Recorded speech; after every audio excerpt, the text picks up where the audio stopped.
रूको 5 साल से कैंसर से लड़ रहा था। आज वो इस हॉस्पिटल के बिस्तर में अपनी दम तोड़ देता है, जहाँ उसकी आत्मा सीधे हेवन पे आ जाती है। गॉड उसकी ऐसी लाइफ देख के उसे सेकंड लाइफ देने का डिसाइड करते हैं और उसे एक कोई भी विश मांगने का बोलते हैं। वो बताता है कि उसे एक फार्मर बनना है। गॉड उसे एक मैजिकल टूल देके उसे अपनी सेकंड लाइन में भेज देते हैं। उसकी आंखें जंगल के बीच में खुलती हैं। रूको इस शरीर को और अपनी बड़ी को पहली बार चलता हुआ देख के वो यहाँ पे बहुत ही ज्यादा खुश था, क्योंकि उसने पहले जीवन में अपने 5 साल बिस्तर में ही बिताए थे। वो पिछले 5 साल से भगवान से ही दुआ करता आ रहा था। तभी उसके हाथ में मैजिकल फार्मिंग टूल अपीयर होती है। वो उसको चलाने लगता है। चलाते चलाते उसे एहसास होता है कि वो इसे जितना भी चला ले मगर उसे कभी थकान एहसास नहीं होगी। इसीलिए वो अपने आप को रहने के लिए बढ़िया जगह ढूंढने लग जाता है। तब वो एक बड़ा पेड़ दिखता है। वो डिसाइड करता है कि वो उसी के नीचे घर बनाएगा। उसे यहाँ प्यास भी लग रहा था। उसे आसपास देख के पता चलता है कि पानी का तो नामो निशान नहीं है। वो डिसाइड करता है कि अब वो पानी के लिए कुआं खोदेगा। फिर उसका मैजिकल टूल एक शवल में बदल जाता है और वहीं पे खोदता रहता है कि जब तक कि उसे पानी ना मिल जाए। थोड़ी देर खोदने के बाद फाइनली उसको पानी मिल जाता है। फिर वो ऊपर के जगह को साफ करता है। तभी उसके सामने एक पेड़ आ जाती है। वो अपनी पहली लाइफ के टेक्निक से उस पेड़ को काटने का सोचता है। जब वो उस पेड़ पर अपने मैजिकल टूल को एक्स बना के उसके ऊपर मारने लगता है, वो एक बार ही कट जाता है। उससे पहले कि वो पेड़ उसके ऊपर गिरे, रूको वहाँ से भाग जाता है। फिर इस पेड़ को बीच में से चीर के उस पेड़ के छोटे छोटे लकड़ी बनाता है। सूरज ढलने लगता है। अब वो जल्दी जल्दी अपने टूल को एक लेंस बना के उसे आग जलाने की कोशिश करता है, मगर सूरज डूब चुका था। वो अपनी पूरी रात ठंड से उसी पेड़ के नीचे गुजारता है। कल सुबह रूको कल जैसा गलती होना नहीं चाहिए बोल के पहले ही आग जला लेता है। उसके बाद वो आसपास के पेड़ काट के जगह को साफ करने लगता है। काम करते करते उसे भूख भी लग रही थी। तभी उसके ऊपर एक रैबिट हमला करता है, मगर रूको अपने मैजिकल टूल को हथियार के रूप में यूज करके उसको मार डालता है। उसकी मीट को पका के खाने लगता है।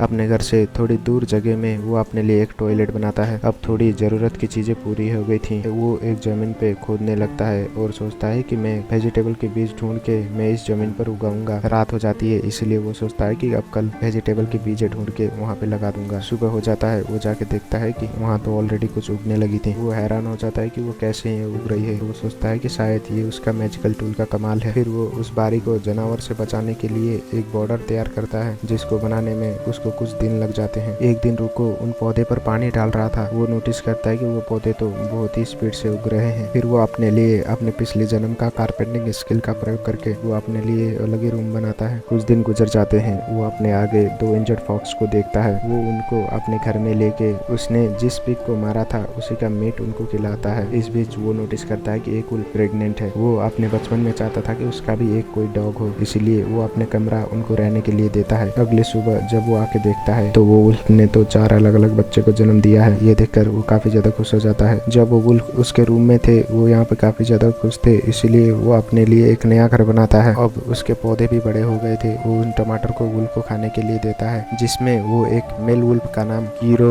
और फीमेल वुल्फ का नाम यूकी रखता है। एक हफ्ता गुजर जाता है। उसे अपने मैजिकल टूल के फार्मिंग के बारे में पता चल गया था कि जो वो फल अपने दिमाग में सोचेगा और फार्मिंग करेगा तब वहाँ पे उसी का पौधा उगेगा। जो कुछ भी उसकी फार्मिंग टूल से उगे हुए पौधे हैं वो नॉर्मल दुनिया से यहाँ काफी फास्ट उगते हैं। थोड़ी देर के बाद जिस गॉड ने उसे ये लाइफ दिया था उनकी मेमोरी के लिए वो एक उनका स्टैचू बनाता है। एक हफ्ता गुजर जाता है। वुल्फ के सर का हन भी बड़ा हो रहा था। उसे कुछ मील दूर एक नदी दिखती है। वो वहाँ से अपने घर तक पानी लाना चाहता था, मगर रास्ता लंबा होने की वजह से वो उस आइडिया को ड्रॉप कर देता है। सर्दियाँ आने लगी थी और वो ठंडी से बचने के लिए उसी रैबिट का खाल को कंबल बना के हर रात ऐसे ही सोता था। वो सर्दी के लिए थोड़े बहुत फूड भी इकट्ठा कर रहा था। एक दिन उसका पेट वुल्फ एक स्पाइडर को लेके आता है, जो अपनी वेब से कपड़े बनाया करता था। जब भी उसे किसी कपड़े की जरूरत होती है वो इस स्पाइडर के साथ आलू देके कपड़े ले लेता था। वो उन सर्दी के महीने में जैसे तैसे सर्वाइव कर लेता है। ऐसे ही करके सर्दी का महीना भी चला जाता है और स्प्रिंग का लगता है। तभी स्पाइडर बेल बजा के उसे अलर्ट करता है। वो स्पाइडर एक तरफ से सिक्योरिटी का काम भी करता था। तभी रूको जाके वहाँ पे चेक करने लगता है। हम वहाँ पे एक सफेद बाल वाली लड़की को देखते हैं।